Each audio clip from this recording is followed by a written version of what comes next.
નમસ્કાર, આપ જોઈ રહ્યા છો સ્પાર્ક ટુડે ન્યૂઝ। ગરુડેશ્વર તાલુકાના પાન તલાવડી ગામના લઘુમતી કોમના 90 લોકોના નામ કમી। નર્મદા જિલ્લામાં એસઆઈઆરની કામગીરી ચાલતી હોય મતદાર સુધારણા કાર્યવાહીમાં ફોર્મ નંબર 7 જે નામ કમી કરવા માટેના ફોર્મ ભર્યા છે, એમાં ભારતીય જનતા પાર્ટીના હોદ્દેદારોએ પાન તલાવડી ગામના મુસ્લિમ સમાજના 90 લોકોની ખોટી અરજીઓ કરી હોય તાકીદે તપાસ કરીને પગલાં લેવા વિશાળ સંખ્યામાં પાન તલાવડી ગામના લોકો કોંગ્રેસના આગેવાનો દ્વારા ગરુડેશ્વર મામલતદારને આવેદનપત્ર આપી કડક કાર્યવાહી કરવા માંગ કરાઈ છે। આજે અમારા નર્મદા જિલ્લા કોંગ્રેસ કમિટી, ગરુડેશ્વર તાલુકા કોંગ્રેસ કમિટીના સદસ્યો મામલતદારશ્રીને રજૂઆત કરવા માટે આવ્યા, કેમ કે અમારી બાજુમાં પાન તલાવડી કરીને એક ગામ છે, ત્યાં બહુમત વિસ્તાર મતલબ વસ્તી મુસ્લિમોની છે અને આ મુસ્લિમોને એક શિકાર નિશાન બનાવી તડવી પદમબાબુ તથા ચિરાગ સોલંકી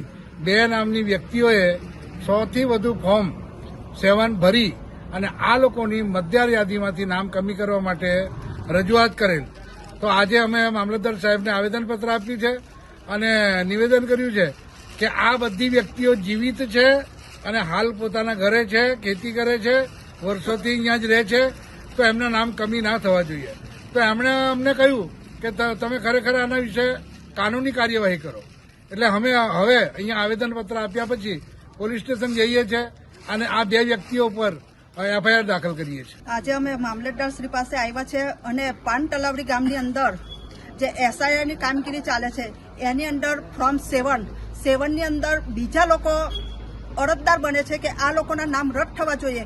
એ બધા લોકો જીવિત છે અને આ કૃત્ય કરનાર છે એ લોકોની સામે ખરેખર કાયદેસર એફઆઈઆર થવી જ જોઈએ અને એફઆઈઆર કરવા માટે બી જે લોકો છે જેના નામ રદ કરાવ્યા છે કાયદેસર વ્યક્તિગત એફઆઈઆર કરી અને સબક શીખવાડવાની જરૂર છે, કારણ કે ભાજપ સરકારની અંદર બેઠેલા લોકો આ કૃત્ય કરે છે, નહીં કોઈ બીજા લોકો। આ લોકોને શિક્ષા થવી જ જોઈએ અને કાયદેસર પગલાં ભરવા જ જોઈએ।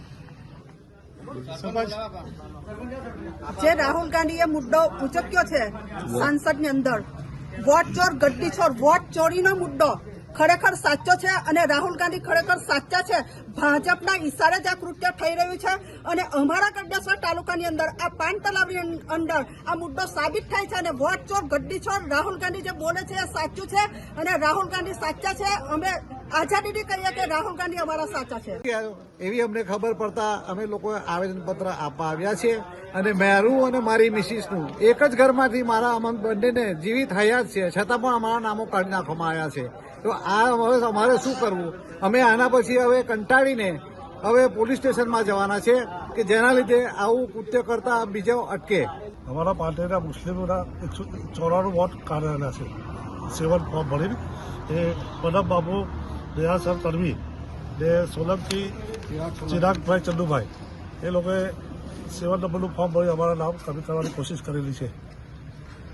એમનો મત વિસ્તાર પદમસિંહનો મત વિસ્તાર લાગે છે પાન તલાવડી, એમને ઈરાદાપૂર્વક અમારા નામ કમી કરવાની કોશિશ કરેલી છે।